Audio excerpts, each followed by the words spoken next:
stream in about 10-15 minutes, inshallah. Inshallah. So Yeah, so these were the main kind of detractions and contentions from this gentleman. Obviously, online there are other detractions and contentions concerning so-called scientific errors. And, if they come up, maybe we could address them in the future as well. So, Allah says in the Qur'an, chapter 54, verse 1, the hour draws near, the moon is split in two. Now, the Mufassirin, the classical exegetes, I think the majority of them, they referred to the famous splitting of the moon by the Prophet ﷺ, which is a miraculous event. And the contention is, the Qur'an says the moon is split in two, this is unscientific. This is the most ridiculous contention I have heard. Because, with all due respect, the commentators, as I've just said, referred to this verse as referring to the Prophet ﷺ's miracle of splitting the moon. The very fact it is a miracle means there is no naturalistic explanation. That's the whole point. So it's not within the domain of science to prove if a miracle happened or not, or the impact that it could have. It's not within the domain of science. It's a miracle. It transcends naturalistic explanation.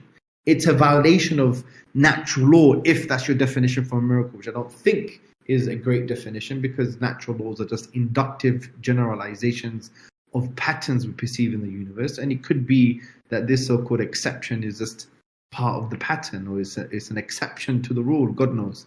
Allah knows. But the point is there are more robust ways of defining a miracle, but we don't have to get into that theological quagmire. The point here is, this is a prophetic miracle. How on earth do you think science is unscientific? Well, science can't address this. It's not within the domain of science to address miracles, because it's a miracle. And a miracle is something that has no naturalistic explanation. That's the whole point. Right? So one would argue, okay, well, how comes we didn't see the impact, the scientific impact of this moon splitting? Surely there must have been gravitational disturbance. No, that's another assumption. This was a miraculous supernatural event that transcends the natural world order. And it doesn't necessarily have to have any natural effects or physical impact on other than the phenomenon in question. The whole point of the miracle was to create an impact on the moon and split the moon. And that's a miraculous supernatural event. It doesn't now necessarily follow that the splitting of the moon now should have an impact with regards to gravitational disturbance. Because you're assuming this is a natural event with natural effects. No, it's a supernatural event. It's a miraculous event. It doesn't necessarily have to have any natural effects or physical impact as a result of it occurring. Yeah. So that's one point. So that really transcends the whole, this is unscientific nonsense. Yeah. Also interesting, and this is something that we could specifically say to the gentleman. Well, how can you have a problem with this as a Christian, right? Because don't Christians believe in miracles? Right? Did you see the miracles happening in the Bible? No, you just have to refer to testimony, right? You have to refer to the say-so of other people. And Al-Qurtubi, the classical scholar, mentions this from a Christian point of view. And if Christians argue against the splitting of the moon, then surely, logically speaking, they have to be consistent and they have to deny the splitting of the sea in the story of Moses, Musa alayhi salam, or the resurrection of Jesus according to the Christians, and other miracles in the Bible. Because miracles, by definition, are not within the domain of scientific investigation. Just because a miracle cannot be scientifically investigated, and when a miracle happened, you cannot see the natural effects of that miracle from a scientific perspective, it doesn't mean the miracle didn't happen. Because miracles, by definition, are not within the domain of scientific investigation. So if you reject the splitting of the moon from this perspective, then you should reject everything. Be consistent. Reject the whole Bible with regards to its, stories of other miracles. Now, obviously, there is You're working on your PhD, right? Yes. Is this your first PhD? Yeah, my first year. Okay, mashallah, alhamdulillah. Do you mind sharing what it's about? My PhD is on Qur'an and science. Literally. So my PhD at the moment is entitled, let me remember the title now, A Philosophical and Hermeneutical Assessment of Ijaz al-Ilmi and the Multiplicity of Readings Approach. So the Ijaz al-Ilmi was the scientific miracles narrative, and the multiplicity of readings approach is what I've been alluding to today, the multi-layer meanings and so on and so forth, which encompasses some stuff that you could correlate to science as well. It doesn't throw the baby out with the bathwater.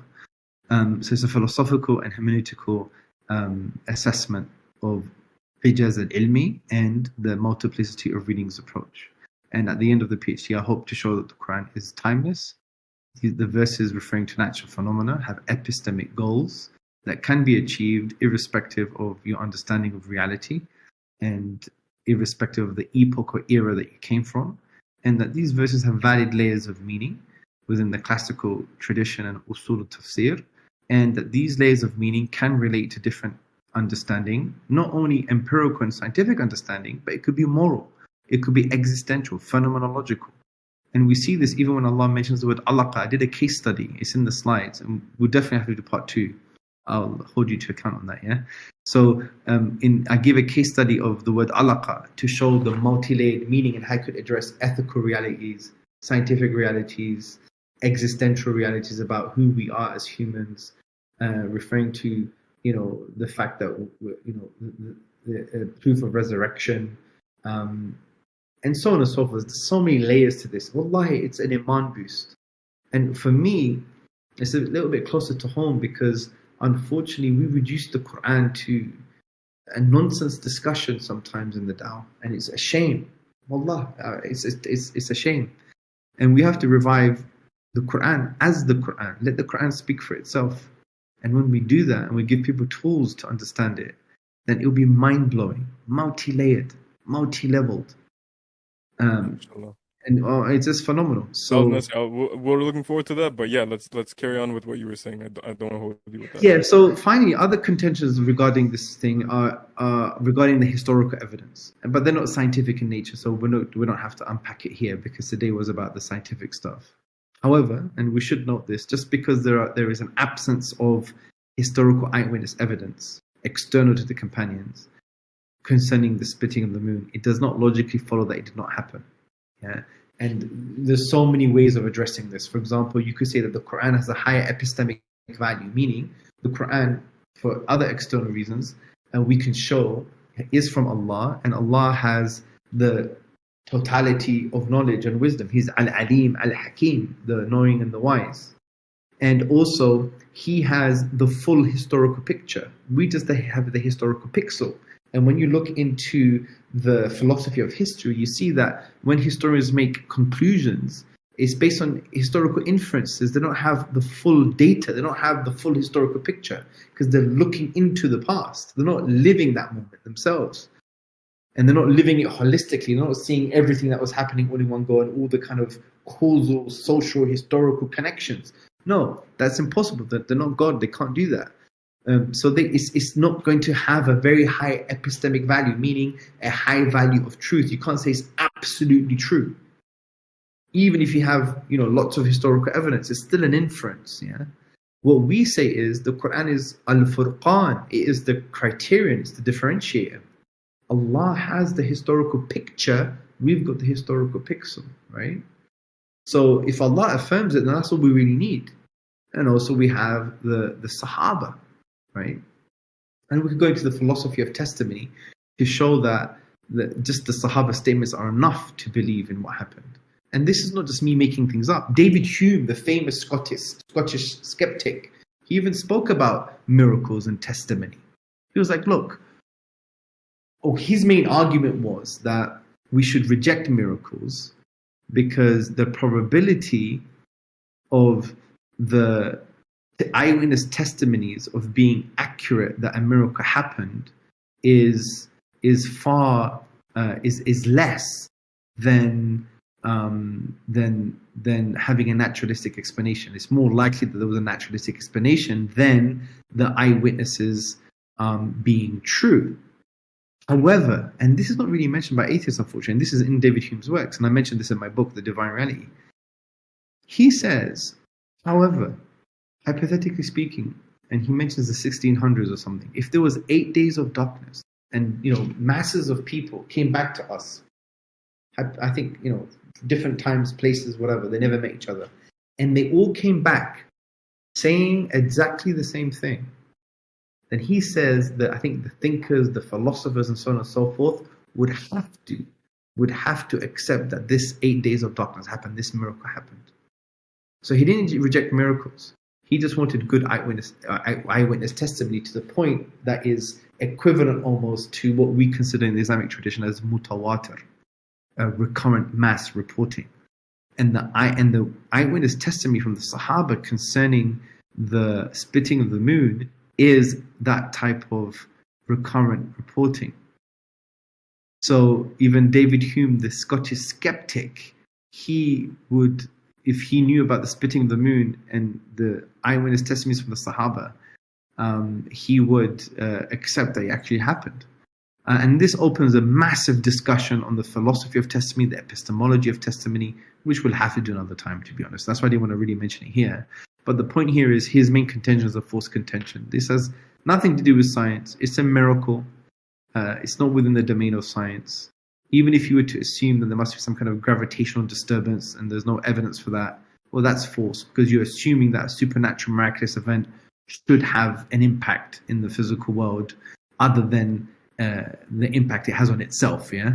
So, the miraculous event is a splitting of the moon, and it's a miraculous supernatural event. Why do you now assume, and it actually happened, but why do you now assume that now has to have an impact on something outside of itself? That's a false assumption, because this is a supernatural, miraculous event, yeah?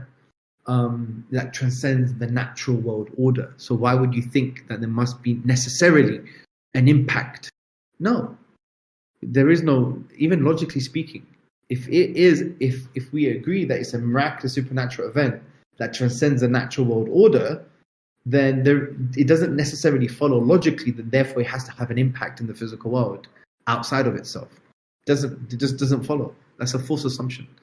And also, if you reject this, then as a Christian, you'll have to reject all the other miracles in the Bible too. So I think what we've done, brothers and sisters and friends, all the contentions that this gentleman has come up with, we have shown that the classical tradition, scholars, the Arabic language, the valid meanings of these words are not unscientific. They don't go against any established science or established reality. And there are many layers of meaning. And the scientific errors claim is a false claim, especially with the examples that we just used. So I really look forward to presenting the wider kind of narrative on how to deal with these issues, what the Qur'an is, what the verses say concerning natural phenomena, why they mention these natural phenomena, what the conclusions Allah wants us to affirm, and how can we affirm those conclusions, and how does this all show that the Qur'an is timeless, it's multi-leveled and multi-layered, and therefore we could argue